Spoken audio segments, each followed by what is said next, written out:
Seorang pilot mengalami kerugian lebih 1.3 juta ringgit selepas terpedaya dengan skim pelaburan tidak wujud yang diiklankan di media sosial. Daripada jumlah itu, beliau hanya menerima pulangan sekali sahaja sebanyak RM4,300. Kisah ini memberi pengajaran penting. Mengejar pelaburan cepat kaya bukan sahaja berisiko, tetapi boleh menghancurkan simpanan seumur hidup.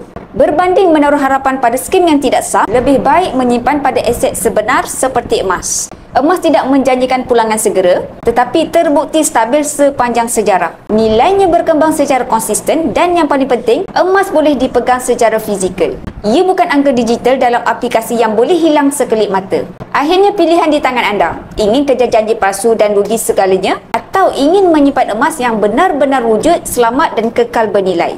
So, bagi yang ingin mengalihkan sebahagian simpanan dan bekukan dalam bentuk emas fizikal, anda boleh klik link di bio saya atau rujuk video di profil saya, step daftar Corporate Bigol. InsyaAllah saya akan bantu guide sebaiknya.